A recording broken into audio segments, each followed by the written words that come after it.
Buenas tardes, mi nombre es Cristina Sánchez Benítez, R1 de Medicina Familiar y Comunitaria del Centro de Salud Esperanza Macarena y voy a proceder a la presentación de la sesión clínica Manejo del insomnio en el paciente anciano, realizada junto con mis compañeros Alejandro Julián Maedero, R1 y Paula Martínez Báez, R4 del mismo Centro de Salud. Esperemos que sea de vuestro interés. Bien, en primer lugar vamos a proceder a la presentación del concepto y la clasificación dentro de la introducción del tema. Sabemos que el insomnio se define como la insatisfacción por la cantidad o la calidad del sueño asociada a la dificultad para iniciar el sueño, mantenerlo o para reconciliarlo tras despertares pronto, produciendo en el paciente un malestar y un deterioro en las actividades cotidianas. Lo podemos clasificar de diversas formas. En primer lugar, tenemos una clasificación por el tipo de queja del paciente. Tenemos insomnio por retraso de inicio del sueño, que es el más frecuente y está producido con mayor frecuencia por la ansiedad. En segundo lugar, por la alteración de la continuidad del sueño. En tercer lugar, despertares temprano o sueños no reparadores. Además tenemos una clasificación por su duración. El insomnio es transitorio cuando dura menos de una semana, de corta duración cuando dura entre 1 y 3 semanas y cuando dura más de 4 semanas se considera insomnio crónico. Por último, lo podemos clasificar por su causa y hay insomnio primario e insomnio secundario. El insomnio primario se considera cuando es la base del problema y el secundario se considera cuando es una sintomatología de una enfermedad, una patología. En el secundario podemos tener patologías psiquiátricas como la ansiedad, depresión que hemos comentado, patologías médicas como el hipertiroidismo, la diabetes, el síndrome de Cushing, etc. Tenemos también secundario por fármacos, secundarios por circunstancias como puedan ser el jet lag, etc. En cuanto a la epidemiología del insomnio del anciano, vamos a dar unas pinceladas. En primer lugar, sabemos que es el trastorno del sueño más frecuente, también es el trastorno del sueño que más trascendencia tiene tanto en lo sanitario como en lo social. Sabemos también que la prevalencia aumenta con la edad, aunque esto no nos quita que pueda haber insomnio en pacientes jóvenes y que de hecho lo hay. Según diversos estudios internacionales, corroboran que de un 12 a un 40% de los mayores de 65 años tienen insomnio y en España, aunque los estudios son mucho menores, pues se sabe que un 32% de estos pacientes mayores, de 65 años, padecen de insomnio. Aunque sí aplicamos criterios diagnósticos más severo, como la prevalencia del insomnio en España bajaría a un 12%. El insomnio más frecuente, como hemos dicho antes, sería el insomnio de conciliación, de mantenimiento, todo ello asociado a una somnolencia diurna del paciente. ¿Aumentamos la prevalencia? Sí. El paciente tiene, en primer lugar, comorbilidades, si tiene tratamiento farmacológico pautado o también se ha visto que es más prevalente en el sexo femenino, en las mujeres. Bien, pues vamos a seguir con otro punto de la introducción, que es la comorbilidad y los factores asociados al insomnio. Tenemos una gran diferencia entre el sueño de los pacientes adultos con los pacientes ancianos. Los pacientes ancianos tienen un sueño menos efectivo, se despiertan durante la noche, es decir, tienen un sueño más fragmentado y tienen un sueño menos reparador, con mayor latencia, es decir, les cuesta trabajo quedarse dormidos. Tanto es así que en consulta aparecen los pacientes refiriendo que se acuestan temprano, se levantan temprano, pero que por la noche hacen diferentes parones en el sueño, se despiertan con frecuencia.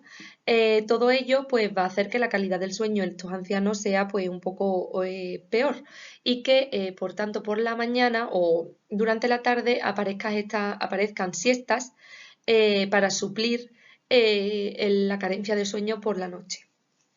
Se considera el insomnio en los ancianos como un síndrome geriátrico, es decir, se considera que puede ser causa de la fisiología normal del anciano por su edad, aunque también está relacionada con otras patologías. Aquí tenemos un esquema en esta diapositiva que es bidireccional, en donde vemos que los trastornos del sueño pueden producir en sí mismos pueden ser la causa de patologías como pueden ser hipertensión arterial, depresión, patología cardíaca o cerebromuscular, o que bien esta misma patología o esta propia patología puede ser la causa y la base de que aparezcan los trastornos del sueño. Como he comentado, existe una relación bidireccional entre los trastornos del sueño y diversas patologías. Pero también sabemos que estos trastornos del sueño en el anciano son más acentuados y pueden estar producidos por diversas causas. En primer lugar, puede estar producido por una mala higiene del sueño, malos hábitos. También puede estar producido por situaciones o circunstancias de ese paciente, como son la jubilación, la viudedad, las hospitalizaciones. También puede estar producido por los pacientes polimedicados, por el amplio arsenal de tratamientos que llevan, o por patologías múltiples, como pueden ser la ansiedad, etcétera. El insomnio tiene un impacto sobre la salud del anciano y ello produce una mayor morbimortalidad. El riesgo relativo de la morbimortalidad depende del tiempo que tarda en conciliar el sueño el paciente. Si tarda más de 30 minutos, el riesgo relativo aumentará. Y si la eficiencia del sueño es menor al 80%, el riesgo relativo de mortalidad también aumenta. ¿Por qué? Pues porque si el paciente tiene mayor sueño durante el día, puede favorecer todo ello a un aumento del riesgo de caídas, a déficit en la atención y en la memoria del paciente y a un mal control de la medicación, lo que puede hacer que este paciente confunda una medicación con otra, aparezcan efectos adversos, etc. A continuación seguimos con el diagnóstico del insomnio, manifestaciones clínicas y valoración por el paciente. Aquí tenemos un cuadro con los criterios diagnósticos del insomnio según la DSM-5 que podéis echar un vistazo a él. En primer lugar, debe haber una queja subjetiva de insatisfacción por la cantidad o la calidad del sueño asociado a uno más de los siguientes síntomas: a la dificultad para conciliarlo, a la dificultad para mantener el sueño o a despertares demasiado pronto por la mañana. En segundo lugar, la alteración del sueño debe causar un malestar significativo en el paciente o un deterioro en las actividades cotidianas. En tercer lugar, el problema del sueño se debe producir como mínimo 3 noches a la semana y no se debe explicar por otras causas. En cuarto lugar, el problema debe estar presente un mínimo de 3 meses. Y por último, el problema del sueño ocurre a pesar de la adecuada oportunidad para poder dormir del paciente.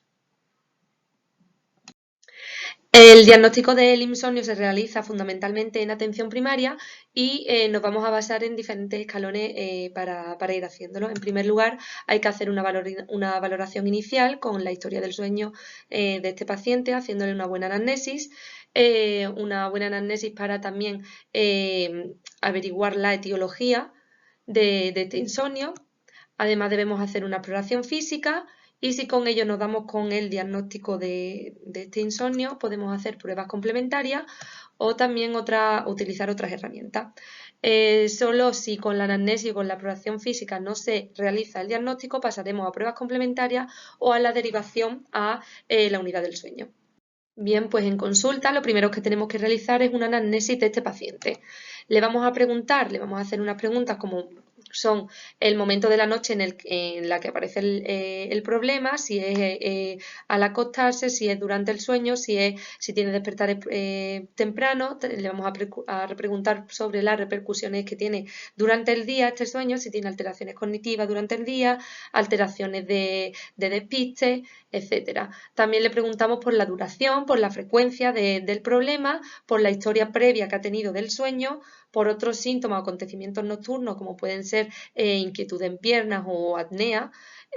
También preguntamos por la higiene del sueño, cómo es su rutina antes de irse a dormir, cómo se despierta. También le tenemos que preguntar si es por ruido o por despertador o espontáneamente, y si ha realizado tratamientos previos para controlar este insomnio. Bien, pues a continuación vamos a hacer otra serie de preguntas en la anamnesis que ya van a ir más dirigidas a averiguar la etiología de este insomnio.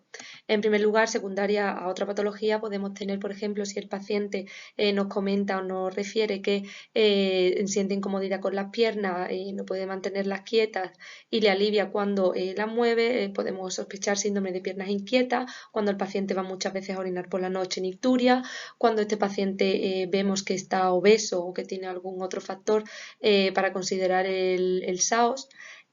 También debemos de preguntar por los fármacos que toma, si toma mucha cafeína o alcohol y también por el estado de ánimo que tiene el paciente, por suponer que tenga un trastorno de ánimo. En segundo lugar, pues puede ser secundaria a factores ambientales. Debemos de preguntar al paciente qué condiciones son las que con las que duerme, si a lo mejor interfiere la luz, la temperatura, el ruido, un cambio de rutina que haya tenido en su vida. Y en tercer lugar debemos de preguntar por los trastornos del sueño. Si el paciente refiere que tiene pesadillas y la recuerda, pues estaremos hablando de esto, de pesadillas. Si el paciente no deambula por la casa sin estar despierto o sospechamos sonambulismo. Y por último, si no recuerda estas pesadillas, pues supondremos que tendrá unos terrores nocturnos. Después de los datos obtenidos en la anamnesis, pasaremos a realizar una exploración física y pruebas complementarias.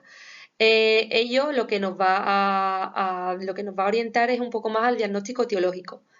En cuanto a las exploraciones, pues podemos hacer una exploración de torrino, exploración de respiratorio o cardiovascular. Y analíticamente, pues podemos pedir perfil tiroideo, velocidad de sedimentación globular, factor reumatoide, anticuerpos antinucleares, todo dependiendo de lo que sospechemos. Por último, destacar el uso de otras herramientas como pueden ser el diario del sueño, donde el paciente anotará la hora que se va a dormir, el tiempo en conciliar el sueño, el número de despertares, la hora de levantarse y las horas del sueño diurno. Este diario del sueño debe de tener una duración de 15 días para que sea lo más representativo posible. Además, tenemos varias escalas, entre las que destaca la Pittsburgh Sleep Quality Index, que es una escala que tiene mucha sensibilidad y especificidad y lo que mide o representa es la calidad del sueño. Va de rango de una puntuación de 0 a 21 y una puntuación mayor a 5 nos interpreta que la calidad del sueño es más bien pobre.